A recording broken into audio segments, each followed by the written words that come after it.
ધોરણ 10ના જુદા જુદા વિષયમાંથી એક વિષય છે સામાજિક વિજ્ઞાન. તેના પ્રથમ પ્રકરણનું નામ છે ભારતનો વારસો. ભારત એકદમ પ્રાચીન સંસ્કૃતિનો દેશ છે.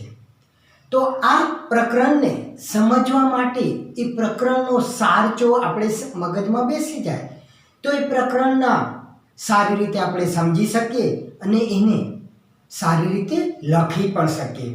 તો આ પ્રકરણનો ટૂંકમાં સાર કહું તો ભારત વર્ષ, ભરતખંડ, જંબુદ્વીપ, આર્યાવર્ત વગેરેનો ઉપયોગ ભારતના પર્યાયવાચી શબ્દ તરીકે થાય છે.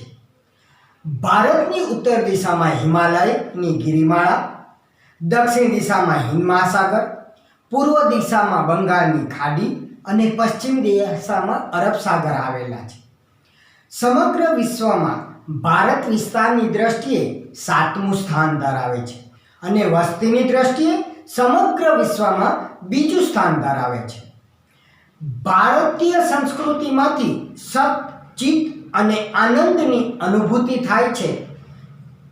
ભારતે અપનાવેલ અહિંસા અને શાંતિના મૂલ્યોનો સમગ્ર વિશ્વમાં પ્રશંસા થઈ છે અને તેનો સ્વીકાર પણ થયો છે. ભારતના ભવ્ય વારસાના નિર્માણ અને ઘડતરમાં અનેક ઋષિમુનિઓ, સંતો, વિદુષકો, વિદ્વાનો, ચિંતકો, કલાકારો, કારીગરો, વૈજ્ઞાનિકો, સંશોધકો, સાહિત્યકારો, શિક્ષણશાસ્ત્રીઓ, રાજનીતિજ્ઞો, ઇતિહાસકારો, સમાજ સુધારકો વગેરેનો ફાળો અગત્યનો રહેલો છે. હવે જોઈએ તો સંસ્કૃતિ એટલે શું? સંસ્કૃતિ એટલે જીવન જીવવાની રીત. તેમાં માનવ સમાજની ટેવો, મૂલ્યો, આચાર વિચાર, ધાર્મિક પરંપરાઓ, રહેણી કહેણી, જીવનના આદર્શોનો સમાવેશ થાય છે. અને વારસો એટલે આપણને આપણા પૂર્વજો તરફથી મળેલી અમૂલ્ય ભેટ, જેમાં પ્રાકૃતિક વારસા અને સાંસ્કૃતિક વારસાનો સમાવેશ થાય છે. તો હવે જોઈએ ભારતનો પ્રાકૃતિક વારસો.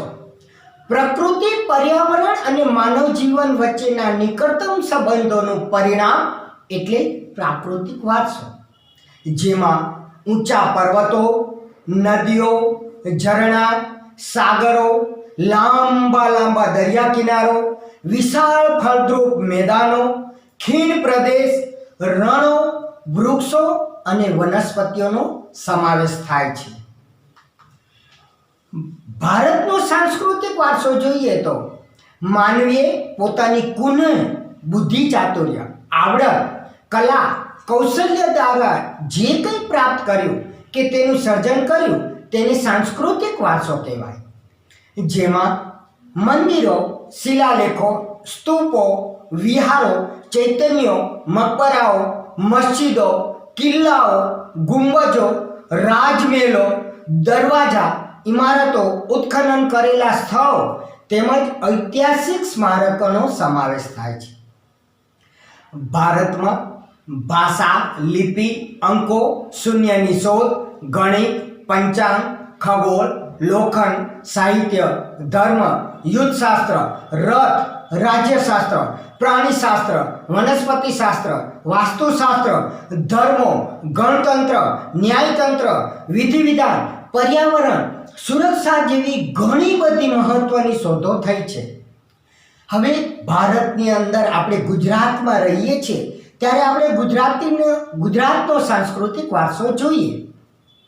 તો એ સાંસ્કૃતિક વારસો જોઈએ તો એની અંદર આવશે પૌરાણિક સ્થળ જેવા કે લોથલ અમદાવાદમાં, રંગપુર સુરેન્દ્રનગરમાં, ધોળાવીર કચ્છમાં, રોજડી અથવા શ્રીનાથગઢ રાજકોટમાં,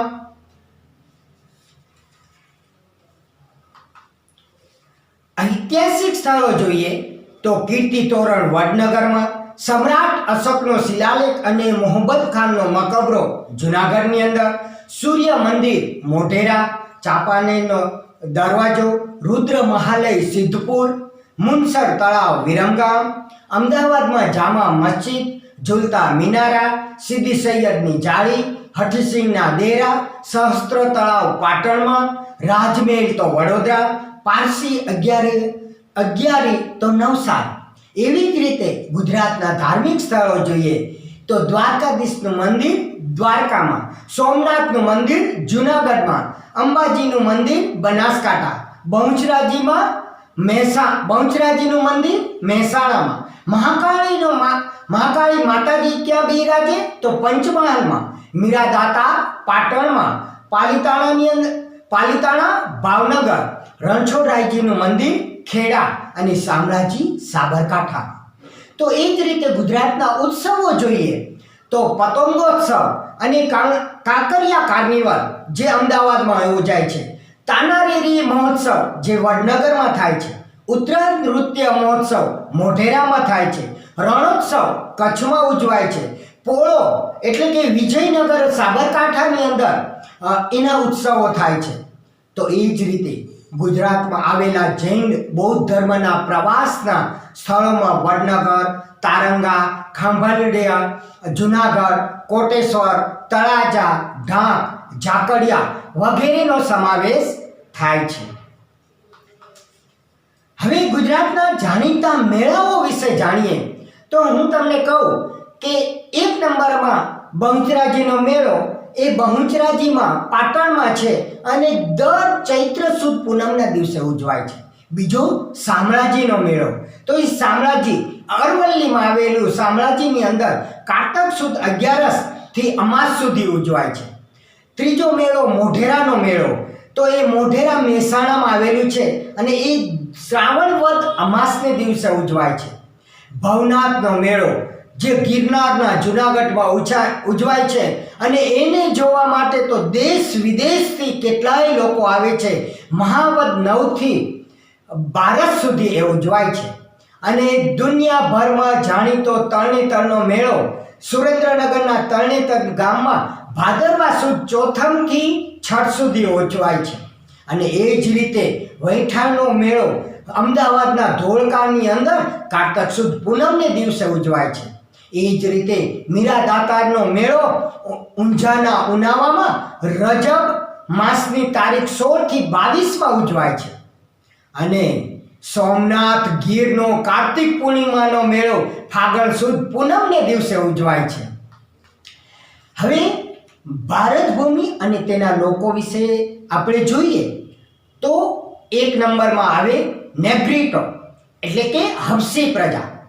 ભારતના સૌથી પ્રાચીન નિવાસીઓ, તેઓ વર્ણ શ્યામ હતા, 4 થી 5 ફૂટની ઊંચાઈ અને વાંકડિયા વાળ ધરાવતા હતા. બીજા નંબરના જોઈએ તો ઓસ્ટ્રેલોઇડ એટલે કે નિષાદ પ્રજા. તેઓ વર્ણે શ્યામ, લાંબુ અને પોળું માથું, ટૂંકું કદ, ચપટું નાક ધરાવતા હતા. ભારતની સંસ્કૃતિ અને સભ્યતાના વિકાસમાં આ પ્રજાનો વિશિષ્ટ ફાળો હતો. ત્રીજા લોકો દ્રવિડ લોકો. તેઓ મૂળ ભારતના હતા.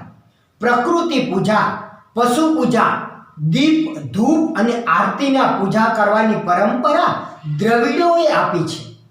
તેઓએ માતૃમૂલક કુટુંબ પ્રથા પ્રચલિત હતી. અન્ય પ્રજાઓમાં જોઈએ તો મોંગોલોઇડ એટલે કે કિરાત.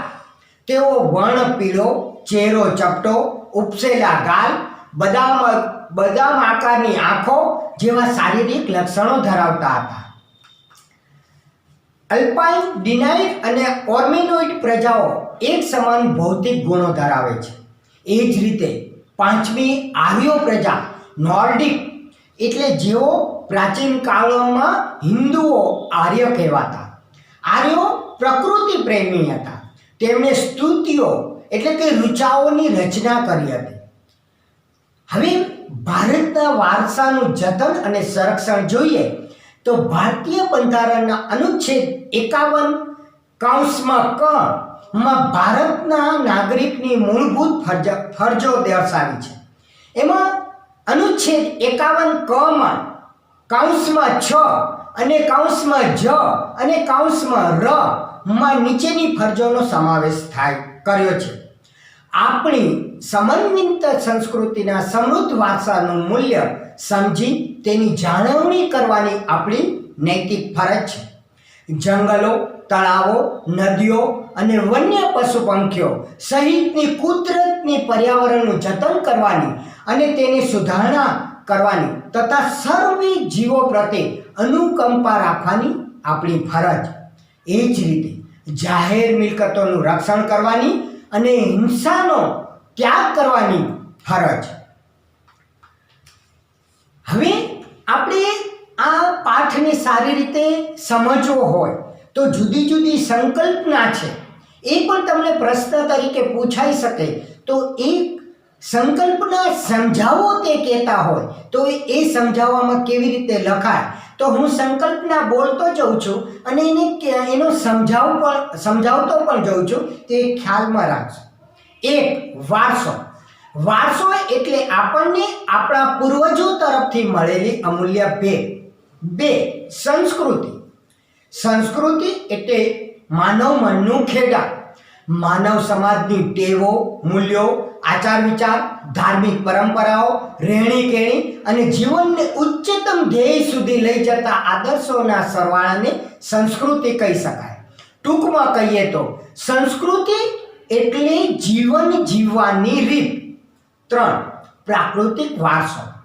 પ્રકૃતિ, પર્યાવરણ અને માનવ જીવનની વચ્ચેના નિકટતમ સંબંધોનું પરિણામ એટલે પ્રાકૃતિક વારસો. ચાર, સાંસ્કૃતિક વારસો. સિંધુ ખંડની સંસ્કૃતિમાં લોકોથી શરૂ કરીને આદિમ સુધીના લોકોએ પોતાની આવડત, બુદ્ધિ, શક્તિ અને કલા કૌશલ્ય દ્વારા જે કંઈ મેળવ્યું કે સર્જ્યું તેને સાંસ્કૃતિક વારસો કહેવાય. પાંચ, ધર્મચક્ર પ્રવર્તન. બધી દિશાઓમાં બધા જ સમય દરમિયાન ધર્મનું સામ્રાજ્ય દર્શાવતું ચક્ર એટલે ધર્મચક્ર પ્રવર્તન, જે ભારતના રાષ્ટ્રધ્વજમાં પણ 24 આરાઓના સ્વરૂપમાં જોવા મળે છે. 6, પ્રજ્ઞા પારમિતા. બંધ આંખોથી પણ બધું જ જોઈ શકે તેને પ્રજ્ઞા પારમિતા કહે છે. 7, ભૂમિ દ્રશ્ય. ભૂમિ આકારો દ્વારા સર્જાયેલા દ્રશ્યને ભૂમિ દ્રશ્ય કહે છે. 8, નૃવંશ શાસ્ત્રી. મનુષ્યના વંશનો અભ્યાસ કરનાર જ્ઞાતાને નૃવંશ શાસ્ત્રી કહેવાય. 9, નિગ્રીટો. નિગ્રીટો એટલે આફ્રિકા ખંડની મૂળ પ્રજા અને ભારતના સૌથી પ્રાચીન નિવાસીઓ જેઓ નિગ્રો અને હબ્સીના ઉપનામથી પણ જાણીતા છે. 10, ઓસ્ટ્રેલોઇડ.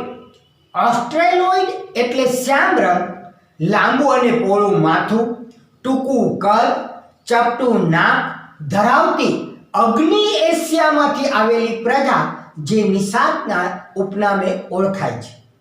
11, દ્રવિડ. દ્રવિડ એટલે પાષાણ યુગના સીધા જ વારસદાર અને મોહેંજો-દડોની સંસ્કૃતિના સર્જક જેઓ મૂળ ભારતના હતા. 12, મોંગોલોઇડ. મોંગોલોઇડ એટલે ઉત્તર પશ્ચિમ ચીનમાંથી આવેલી પીળો વર્ણ, ચપટો ચહેરો, ઉપસેલા ગાલ અને બદામ આકારની આંખો ધરાવતી પ્રજા જેઓ કિરાતના ઉપનામથી જાણીતા છે. 13, અલ્પાઇન, ડિનારાઇન, આર્મેનોઇડ વગેરે મધ્ય એશિયામાંથી આવીને ભારતમાં આવેલી પ્રાચીન ભારતીય પ્રજા છે. 14, આર્ય. આર્ય એટલે ભારતની આર્ય સભ્યતાના નિર્માતા જેઓ નોર્ડિક તરીકે જાણીતા હતા. હવે આપણે જોડકા જોઈએ તો એની અંદર તમને જોડકા ઘણા બધા પૂછાય તો એની અંદર હું તમને કહું તો વિભાગ અ અને વિભાગ બ આવે. તો વિભાગ અ ની અંદર જે તમને આપવામાં આવે એનાથી એકાદ વિષય વિભાગ બ માં વધારે જ આપવામાં આવે. તો હું તમને પહેલા નંબરનું જોડકું કહું છું. એમાં વિભાગ અ બોલું તો 1, શામળાજીનો મેળો, 2, ભાંગુરિયાનો મેળો, 3, મીરા દાતારનો મેળો, 4 ભળી યાદનો મેળો અને 5 ભાદરવી પૂનમનો મેળો. હવે વિભાગ ડીમાં જોઈએ તો એ ઊંઝા, બી અરવલ્લી, સી બનાસકાંઠા, ડી મહેસાણા, ઈ અમદાવાદ અને એક છોટા ઉદેપુર અને કવાંટ. હવે એના જવાબ જોઈએ તો શામળાજીનો મેળો એટલે કે અરવલ્લી,